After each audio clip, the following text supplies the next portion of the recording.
జగిత్యాల జిల్లాలో దారుణం చోటు చేసుకుంది. భార్యను ఉరివేసి చంపేశాడు ఒక భర్త. పిల్లలు పుట్టడం లేదు అనే కారణంతో భర్త ఈ దుర్మార్గానికి పాల్పడ్డాడు. కొడిమియాలకు చెందిన మహేందర్తో మమతకు పెళ్ళైంది. అయితే మమతను అదనపు కట్నం కోసం వేధించేవాడు మహేందర్. అలాగే పిల్లలు పుట్టడం లేదు అంటూ మహేందర్ ఫ్యామిలీ టార్చర్ పెడుతూ ఉంది. ఆమెను వేధింపులు భరించలేక పుట్టింటికి వెళ్ళిపోయింది భార్య మమత. ఏప్రిల్ 24వ తారీఖున భార్యను ఇంటికి తీసుకొచ్చాడు మహేందర్. అదే రోజు రాత్రి మమత మెడకు తాడుతో బిగించి ఊపిరాడకుండా చేసి భర్త మహేందర్ చంపేశాడు. మమత కనిపించడం లేదంటూ అప్పటి నుంచి నాటకాలు ఆడడం మొదలుపెట్టాడు. పోలీసులకు కూడా ఫిర్యాదు చేశాడు. మహేందర్ ఇంట్లో నుంచి దుర్వాసన రావడంతో స్థానికులకు అనుమానం వచ్చింది. ఆ స్థానికులు పోలీసులకు సమాచారం ఇచ్చారు. పోలీసులు వచ్చి సెర్చ్ చేసేటప్పటికీ కుళ్ళిన స్థితిలో మమత మృతదేహం బయటపడింది. కేసు నమోదు చేసి దర్యాప్తు చేస్తున్నారు కొడిమియాల పోలీసులు. ఈ ఘటనకు సంబంధించి పూర్తి సమాచారం మా ప్రతినిధి రాజ్ కుమార్ అందిస్తారు. మనం కరీంనగర్ జిల్లా గంగాధర మండలం మల్లాపూర్ గ్రామంలో ఉన్నాము. మల్లాపూర్ గ్రామానికి చెందినటువంటి మమతనైతే కొడిమ్యాలకు చెందినటువంటి ఆవుదుర్తి మహేందర్కి అయితే ఇచ్చి 20 సంవత్సరాల క్రితం వివాహం చేయడం జరిగింది. పిల్లలు కలగలేదని కావచ్చు, అంతేకాకుండా అదనపు కట్నాల కానుకలు ఇవ్వలేదని అయితే అతి దారుణంగా చంపి పారిపోయిన పరిస్థితి అయితే నెలకొంది. ప్రస్తుతం అయితే మనమైతే వారి కుటుంబ సభ్యులతో ఉన్నాము. వారి తండ్రి అయితే మనతో పాటు అయితే ఉన్నారు. కన్నీరు మున్నీరుగా అయితే విలపిస్తున్న ఆ పరిస్థితి మనం చూడడం జరుగుతుంది. అసలు ఏం జరిగింది, దీనికి చావు గల కారణాలు ఏంటనేది ఒకసారి మృతురాలి తండ్రి మాటల్లో తెలుసుకునే ప్రయత్నం అయితే చేద్దాం. బాపు, ఏం జరిగింది, అసలు ఎందుకు చంపిండని మీరు భావిస్తున్నారు? సార్ వాడు మొత్తం సైకో సార్. వాడు మొత్తం తాగుడు తిరుగుడు. నా బిడ్డ 2 సార్లు పంచాయతీ అయింది. పంచాయతీ అయితే చేస్తే తోలకపోతే నేను తోలాలని చెప్పాను సార్. తోలంటే మళ్ళీ ఏం చేసి పోయిండు. మళ్ళీ 4 రోజులకు మళ్ళీ వచ్చిండు. మళ్ళీ వచ్చి నేను తోలకపోతాను అందరితో పెద్దంతో చెప్తాను. ఇప్పుడు తోలని చెప్పిన వాళ్ళు సరే పోనీ పెద్దంతో చెప్పినాక ఒకసారి చూద్దాం పోనీ అని వాళ్ళు తోలలేదు సార్. తోలినాక తీసుకుపోయి 3వ రోజులకు తీసుకుపోయిండు. కథ పోయి ఇట్లా చేసి చంపేసిండు సార్. మొత్తం ఘోరంగా చంపేసిండు సార్. అంటే ఇప్పుడు దీనిలో ఎవరెవరు ఉన్నారని భావిస్తున్నారు? ప్రస్తుతం దృష్టిలో అత్త మామతో పాటు కొంతమంది మరుదులు సైతం ఉన్నారని అయితే కొంత ప్రచారం అయితే కొనసాగుతుంది. అంటే ఎవరెవరు కలిసి చంపిరు, ఎట్లా చంపిరు అంటే దీనికి సంబంధించి పోలీస్ స్టేషన్ మీరు ఏమని ఫిర్యాదు చేశారండి?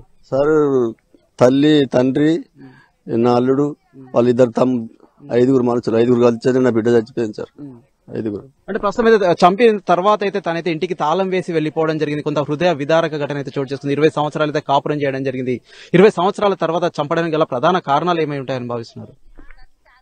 సార్ 20 సంవత్సరాలు అవుతుంది పెళ్ళి. సార్ తల్లిదండ్రి వాళ్ళ ఆస్తి కోసం నన్ను బాధ పెట్టిండు. మా భూమిని అడిగిరాని చేశానని చెప్పంటే మేము కూడా వేణం సార్. పోతే వాళ్ళ తల్లి ఇస్తా అన్నది. ఇస్తా అంటే ఇవ్వకపోతే దాని గురించి మేమేం చేస్తాం? నీ ఆస్తికి నువ్వు పంచుకొని చెప్పి ఎన్నిసార్లు అన్న నా భార్య నా బిడ్డను రోజు ఇదే వేధింపుడు. నువ్వు వత్తలేవు, నువ్వు చేస్తలేవు, నీది సంసారం కదా ఇది అని చెప్పి నువ్వు వేయించుడు పెట్టిండు. నువ్వు అట్లయినా వేయడం చేసినావు. వాళ్ళు ఈ తల్లిదండ్రి అన్నందుకు మేమేం చేస్తాం? రోజు ఇదే గొడవలు పెట్టుకుంటా నా బిడ్డను టార్చర్ పెట్టుడు.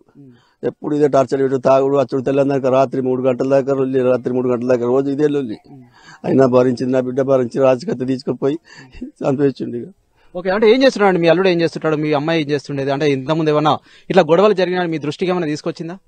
సార్ ఇంతకుముందు గొడవలు లేకుండే, అప్పుడు లేకుండే, ఇప్పుడు సుందే చాలా చేసిండు. ఏమంటావు నాస్తాను అన్నాడు. సపరేట్గా లొల్లి చేసి చెప్పినాక సార్ నా బిడ్డ ఒకడ బట్టల షాప్లో పని చేస్తుంది సార్ కరీంనగర్లో. అలా పని చేయడం కూడా దానికి క్రెడిట్ కార్డు పెట్టి దాని మీద పైసలు తీసుకొచ్చిండు లోన్. ఆ పైసలు తీసుకొచ్చి నా బిడ్డ నెలకు కట్టుకుంటా పైసలు అన్నీ తెరిపింది. ఆ పైసలు తిన్నాడు. నా బిడ్డ ఇది మొత్తం బంగారాలంతా మేము బంగారం అంతా మొత్తం అమ్ముకున్నాడు. అమ్ముకొని మొత్తం నా బిడ్డని చంపేసిండు సార్. మొత్తం కరీంనగర్లో చంపి ఇక్కడ తీసుకొచ్చాడు అని అయితే కొంత ప్రచారం అయితే కొనసాగుతుంది. అంటే ఎంతవరకు నిజం? ఇక్కడ చంపాడా, కరీంనగర్లో చంపాడా అంటే ఏమైనా సమాచారం ఉందండి మీకు ఏమన్నా? సార్ లేదు, కరీంనగర్లో చంపలేదు. కరీంనగర్ రూమ్ కిరాయి అక్కడ ఏం లేదు. మేము పోయి చూసినాం. అక్కడ పోలీసులు వచ్చారు, తలుపు తీసినాం, తాళమాల కూడా చూసినాం. అక్కడ ఏం లేదు సార్. అంత బరబరి ఆడికెళ్ళి ఇక్కడ వెమ్లాడ తీసుకొస్తా అన్నాడు. వెమ్లాడ నుంచి వచ్చారు. ఇక్కడ వాళ్ళు సంతింట్లోనే చంపించాడు సార్. సంతింట్లోనే చంపి సంతింట్లోకి వెళ్ళి సేవను తెచ్చినాం. ఇప్పుడైతే చంపి 8 రోజులు అవుతుంది. అంటే మీకైతే ఏం చెప్పాడు? అంటే మీరైతే పోలీస్ స్టేషన్లో ఏమైనా కంప్లైంట్ ఇచ్చారు? అంటే కొంత నా భార్య కనిపించట్లేదని సైతం కొంత కంప్లైంట్ ఇచ్చినట్టయితే చెప్తున్నారు కదా, ఏం జరిగింది అసలు వివరంగా చెప్పండి సార్.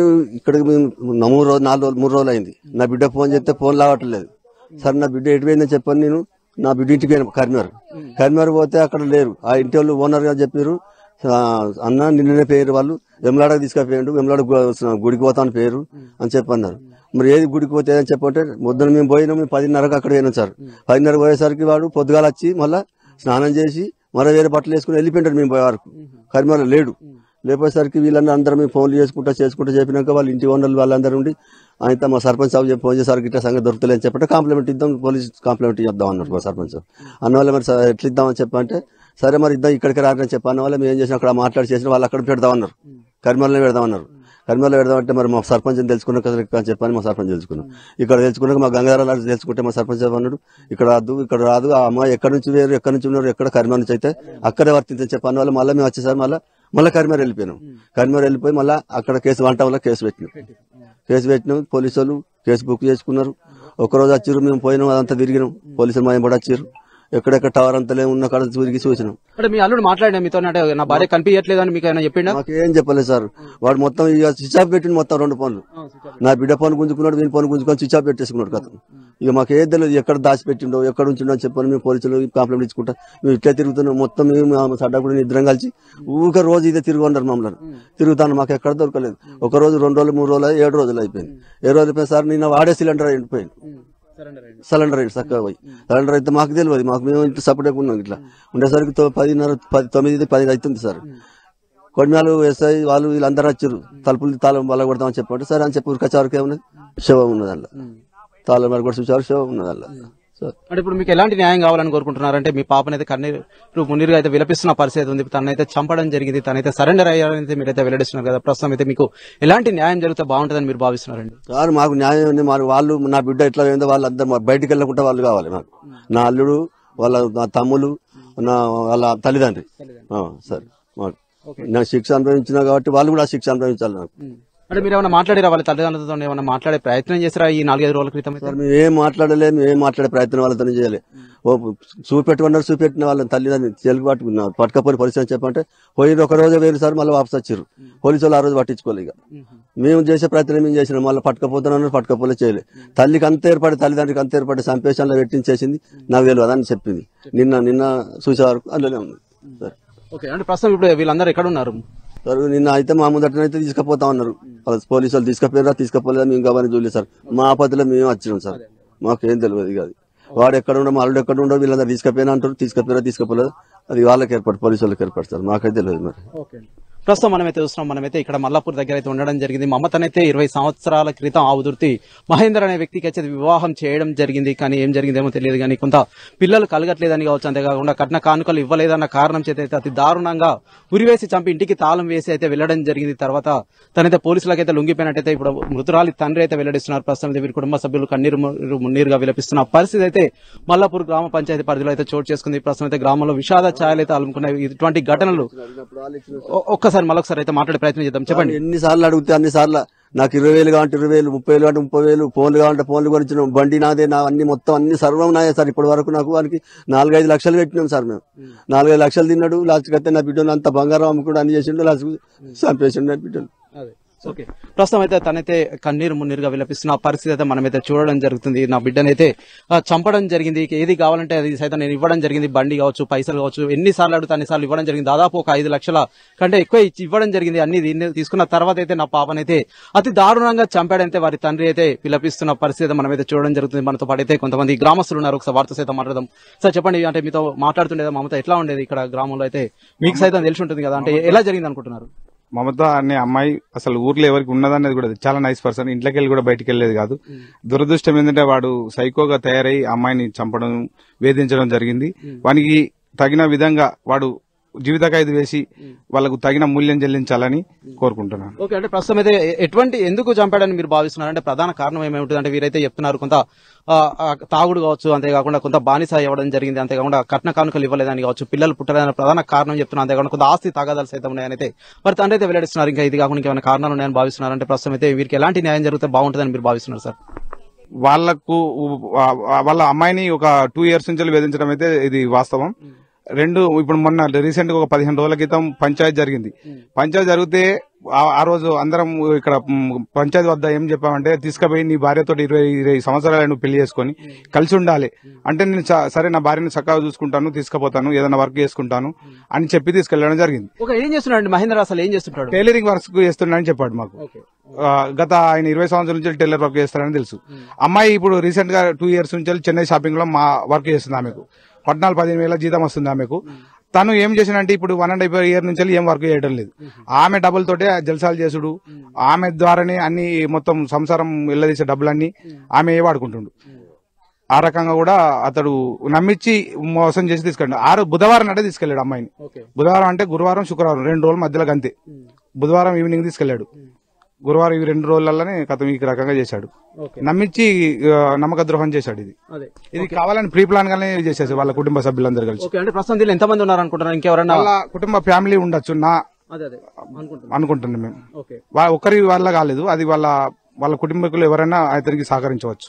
ఓకే అండి. ప్రస్తుతం అయితే మనం చూస్తున్న కుటుంబ సభ్యుల ప్రోద్బలంతోనే తనైతే చంపడం జరిగిందని అయితే కొంతమంది గ్రామస్తులు కావచ్చు, వారి తల్లిదండ్రులు సైతం వెల్లడిస్తున్నారు. ఖచ్చితంగా మా పాపకు ఎలాంటి అన్యాయం అయితే జరిగిందో వాళ్ళని సైతం అలాగే శిక్షించాలి, వాళ్ళని సైతం చంపాలని అయితే వారి కుటుంబ సభ్యులైతే ప్రధానంగా కోరుకుంటున్న పరిస్థితి మనం అయితే చూడడం జరుగుతుంది. మనతో పాటు మరికొంతమంది గ్రామస్తులు కావచ్చు, వారి కుటుంబ సభ్యులు ఉన్నారు. ఒకసారి వారితో సైతం మాట్లాడే ప్రయత్నం అయితే చేద్దాం.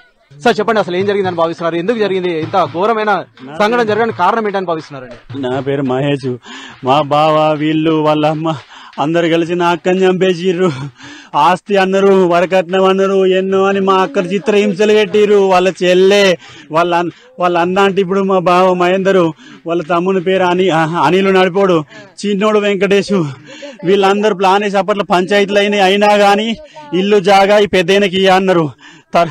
ఈ పెద్దయినకి ఇయ్య అని తర్వాత ఏం చేసిర్రు, నా కొడుకు అక్కడ ఉండద్దు, అందరు బయట ఉండాలన్నారు. ఈ పెద్దయిన మా బావ పోయి బయట ఉన్నాడు. ఉన్న తర్వాత పంచాయతీ డబ్బులు ఖర్చు చేసుకున్నాడు. అన్ని అయిపోయిన తర్వాత ఏం చేసిండు, అక్కడ ఉండదు దాటిగా బయట ఉంటాం, కరీంనగర్ ఉన్నారు. సరే అన్ని అయిపోయిన తర్వాత ఏం చేసిండు, నా బావ వాళ్ళ అమ్మ నాన్న కలిసిన తర్వాత మాకు రిటర్న్ అయిపోయింది. ఇక ఆస్తి ఇస్తా అన్నారు, నాకు అన్ని ఇస్తా అన్నారు, నా బిడ్డ అద్దన్నారు, నీ భార్య ఉంచుకోకని చెప్పింది అని చెప్పిండు. అన్నాక బావ నీ దండం పెడితే నీకు ఏది కావాలంటారు ఇస్తాను అన్నాక, సరే తీరు నేను ఏం చేయము అని తీసుకుపోయిండు. పంచాయతీ పెట్టినావు, పెద్ద మనసు అన్నారు, ఏం చెయ్య అని తీసుకుపోయిండు. తీసుకుపోయిన తర్వాత ఇన్ని రోజులు అయితే వాళ్ళ అమ్మ వాళ్ళ తమ్ముడు అక్కడికి ఇంటి దగ్గరికి పోతే పోనీయలే మా బావను, వాళ్ళ ఈయనకి ఇయ్యలే ఫస్ట్ ఆస్తి, ఇద్దరికి వేసిర్రు. మన కొడిమ్యాల ఇప్పుడు ఊరేసి చంపిన దాంట్లో ఇన్ని రోజులు ఇయ్యనోళ్ళు తాళముని సీసీ ఫుటేజ్ కూడా ఉంది, కెమెరాలన్నీ ఆ ఇంటికి నడిపోడు. ఇప్పుడు అనిల్ అంటోడు వాడు పెట్టుకున్నాడు అక్కడ. సో ఇన్ని రోజులు ఇయ్యనోళ్ళు ఇప్పుడు లాస్ట్ 1 వీక్ బిఫోర్ ఇక్కడ పంచాయతీ పంపించిన తర్వాత వాళ్ళ అమ్మ తాళం తీసుకోకూడదని తాళం ఇచ్చిందట. తాళం ఇచ్చిన తర్వాత వీళ్ళందరూ కలిసి చేసిరు, చంపిరు. సో నేను మొన్న ఫోన్ చేసి నాకు డౌట్ వస్తుంది, మరి నా అక్క ఎక్కలేదు, ఇక్కడ కరీంనగర్ కిరాయి ఉంటారు, అక్కడ తాళం పడట్లేదు. మా అమ్మ దగ్గర ఎక్కడైనా పెట్టవచ్చి ఒకసారి పోయి వాళ్ళ ఇంటికాడ తాళం పలగొట్టు, ఒకసారి లేకుంటే సీసీ ఫుటేజ్ చూడరు అన్నాక వీళ్ళందరూ పోలీసు వాళ్ళకి ఇన్ఫార్మ్ చేసిన వాళ్ళు రావాలి, వాళ్ళ ముందు చూడాలి అన్న తర్వాత ఆయనతో వాళ్ళు ఆ టైంకే వీడు ఏం చేసిండట, వీడు పోయి అక్కడ సరెండర్ అయిందట, గిట్ల జరిగింది మేము చేసినామని చెప్పిందట. అదొక్కటి. సో ఇన్ని రోజులు ఇవ్వాలి తాళము, ఇంటి తాళం వాళ్ళ అమ్మేందుకు ఇవ్వాలి, ఇతనికి ఇన్ని రోజులు ఇవ్వలే. వాళ్ళిద్దరు నడిపోడు అనిలు, చిన్నోడు వెంకటేష్, వాళ్ళిద్దరు పేరు మీద వేసేసింది, వాళ్ళిద్దరికే హక్కు నీకేం లేదన్నది. అలాంటిది ఇప్పుడు తాళం ఇచ్చింది. అంతకుముందు ఒకసారి మా బావ పోయిండు, పోయి అక్కడ ఉంటే వాళ్ళని తలకే వాళ్ళకి కొట్టిండు నడిపోడు, వీళ్ళు నీకు లేదని. సో అప్పుడు ఇవ్వండి, ఇప్పుడు ఎందుకు ఇచ్చారు వాళ్ళు? తాళం ఇచ్చింది వాళ్ళ అమ్మ. వాళ్ళ తమ్మునికి అయితే నేను అట్లా డౌట్ వస్తుందని ఫోన్ చేసినాక మా అన్న ఉంటాడు ఒక అతనే, అన్న ఏం చేసి కాల్ చేసిన అతనికి, బావ బామ్మరు అయితే ఫోన్ చేసి, అరే మరి నా తమ్మునికి వాళ్ళకి డౌట్ వస్తుంది, మరి మీ ఇంట్లోకి ఇట్లా ఉంది కావచ్చు, వాళ్ళు బాగా ఎడతారా వాళ్ళ తమ్ముడు వాళ్ళ అమ్మ నాన్న అంటే, అది కెమెరాలని ఖరాబ్ అయినాయి, వాడు అక్కడ ఇంట్లో ఉంటున్నాడు కదా అంటే, వాళ్ళు ఇంట్లో ఉంటానని నాకు తెలుసు, నాకు మున్నలో తెలుసు, కానీ ఎందుకని నేను రాలేగా అని అన్నట. అంటే దీని మీకు మీరు అర్థం చేసుకోరి, ఇన్ని రోజులు ఫస్ట్ ఉంటేనేమో నీ ఇల్లు వాడు తీసుకుపోతారని కొట్టినవు అని అది చేసినావు, ఇప్పుడు నువ్వు రాలే అంటే ఈవెన్ సీసీ ఫుటేజ్ కూడా బ్లాక్ చేసిరు మొత్తం. ఎందుకు బ్లాక్ అయినాయి అని అడిగినట్ట మా అన్న నరేంద్రని అడిగితే, అరే అవి కోతులన్నీ తీసుకుపోయినాయి అంటే, వన్స్ నీ మొబైల్లో చూసుకుంటావు కెమెరా బ్లాక్ అయిందంటే నువ్వు ఈవెన్ రావాలి నువ్వు అదే నైట్. వానికి కారు ఉంది i20 సంథింగ్. వాడు మెయిన్ ఏంటంటే వాళ్ళ మామ పంచాయతీలు అప్పుడు కూడా మమ్మల్ని ఇవన్నీ నడిపోవడానికి ఉంటారు, నేను వాళ్ళ మామతోని మమ్మల్ని ఇట్లా చేస్తా అట్లా చేస్తా అని మొత్తం మమ్మల్ని ఎక్కడ కాకుండా చేసిన మా అక్కను, దాన్ని ఉంచుకోకూర్రి, అద్దు నీకు అదద్దు, వాళ్ళ అమ్మ తమ్ముడు అన్న అందరు కలిసి నీకు ఆస్తి కావాలంటే నీకు అది ఉండద్దు, నా కోడలు ఉండద్దు, మీరు దాన్ని చంపు. శైలజ వాని చెల్లె, వాని చిన్న తమ్ముని పేరు వెంకటేశు, నడిపోని పేరు అనిలు, వాళ్ళ ఇంటి పేరు అవదుర్తి అనిలు, ఈయన పేరు చంపినోడు మా బావ, వాని పేరు మహేందరు, వాళ్ళ అమ్మ అజ్జిరమ్మ లక్ష్మణ్ వాళ్ళ నాన్న. ఇక వీళ్ళ 5గురు, వీళ్ళందరూ ఏవనే వీళ్ళు A1 A2 A3 ఏది కాదు, వీళ్ళందరూ కలిసి నా అక్క పానం తీసి మళ్ళీ నా అక్కను చూసుకోకుండా కూడా చేసి ఇంత కన్నింగ్ ప్లాన్ వేసిరు. వాడు ఇన్ని రోజులు అనిల్ గారు నిన్ను వచ్చిపోయినాడు అక్కడికి, నిన్ను అచ్చడం ఉన్నప్పుడు అక్కడికి వెళ్ళి తొందరగా ఎందుకు పోవాలి? నువ్వు తప్పు చేయకుంటే తొందర ఎందుకు వెళ్ళిపోవాలి? ఓకే అంటే మీరు ప్రస్తుతం మీద ఎలాంటి న్యాయాన్ని అయితే కోరుకుంటున్నారండి? నాకు కావాల్సిన న్యాయం వచ్చేసి, నా అక్కని ఎక్కడ ఏ ఇంట్లో చంపిరో అదే ఇంట్లో కొడిమ్యాల దాన్ని మొత్తం డిమాలిష్ చేసి ఆ జాగను అక్కడ బేస్మెంట్ లో ఏమన్నా కట్టి నేను నా అక్కకు గుడి కట్టించుకుంటా అంతే. వాళ్ళకి శిక్ష వాళ్ళ జీవితాంతం life time present life time ఉండాలి. జీవిత ఖైదీ జీవితాంతం వాళ్ళ 5 ఎక్కడికి వెళ్ళి జైల్లోకి వెళ్ళి ఏ బెయిల్ ఉన్నా ఏది ఉన్నా వాళ్ళ అత్తారని తెలిసినా మీకు సమాచారం ఉన్నా మాకు ఎప్పుడు లాయర్లు గాని కోర్టు గాని హైకోర్టు గాని సుప్రీంకోర్టు గాని ఎక్కడికైనా మేము వచ్చేందుకు సిద్ధం. ఓకే, మీరు పోలీసులతో మాట్లాడారా? ఏం చెప్తున్నారు మీతో? అయితే పోలీసు వాళ్ళతో నిన్నేం చెప్పిరమ్మా పోలీసు వాళ్ళు? నేను మార్నింగ్ వచ్చిన. ఓకే, ప్రస్తుతం అయితే మనమైతే మృతురాలి తల్లితో ఉన్నాం. ఒకసారి వారితో సైతం మాట్లాడదాం. వీరైతే వెల్లడిస్తున్నారు ఎక్కడైతే చంపాడో ఆ ప్లేస్ లో అయితే నేనైతే మా అక్కకైతే గుడి కట్టుకుంటాను, ఖచ్చితంగా ఆ ప్లేస్ అయితే వారికి అయితే కేటాయించాలని వీరైతే ప్రధానంగా డిమాండ్ చేస్తున్నారు. ఎవరైతే 6 ఉన్నారో వారిని సైతం కఠినంగా శిక్షించాలి. ఆవుదుర్తి మహేందర్ కావచ్చు, అంతేకాకుండా అనిల్, అంతేకాకుండా వెంకటేష్, శైలజ, లక్ష్మణ్, అంతేకాకుండా వజ్రం అనేది కఠినంగా శిక్షించాలని 6 ప్రధానంగా ఉన్నారనేది మృతురాలి తమ్ముడైతే వెల్లడిస్తున్నారు. ఒకసారి అయితే మృతురాలి తల్లి ఉన్నారు, ఒకసారి వారితో సైతం మాట్లాడదాం. అమ్మ చెప్పండి, పోలీసులు అయితే మాట్లాడారా? ఏం చెప్తున్నారమ్మా? మాట్లాడి నాకు ఏం నిన్న మనసున పట్టలేదు సార్. నేను ఏం పట్టలేదు. నేను ఏడ్చుకుంటున్నా. నా బిడ్డలు నాకు లేకపోయారని. ఎంతమంది పిల్లలమ్మా నీకు? నాకు ఒక్క బిడ్డ ఒక్క కొడుకు. నాకు ఏం మాట వస్తలేదు. ఆ బిడ్డ చచ్చిపోయిందా ఈ బిడ్డ. నీ కొడుకు నేను చూస్తామంటే కూడా వస్తలేదు. వాళ్ళే చంపిర్రు. వజ్రవ్వ, ఈ అనిలు, మా మహేందర్ గారు, ఈడు వెంకటేష్, ఈ శైలేష, ఈ లక్ష్మణ్, వీళ్ళే 6 కలిసి నా బిడ్డను హత్యపడతారని చేసిర్రు. ఎప్పుడు సమాచారం ఇచ్చారు? అంటే మీకు మీ కూతురు కనబడట్లేదని ఎప్పుడు సమాచారం ఇచ్చారు? వాళ్ళు ఇయ్యలే అసలు. మేమే మరి ఫోన్లు లేవు ఏమి లేవు అని మేము ఇంటి కిరాయి కాడికి పోయే వరకు ఆయన ఫస్ట్ 10 ఫోన్లు స్విచ్ ఆఫ్ వస్తాయి అని మేము చూసుకుంటుండే వరకు పోనీ ఇంటికైతే పోదామన్న వరకు వాళ్ళు కిరాయి ఉన్న కాడికి పోతే అమ్మ లేరు, మొన్ననే తీసుకుపోయిండు, ఏం చేసిండు అన్నాడు. మళ్ళీ తర్వాత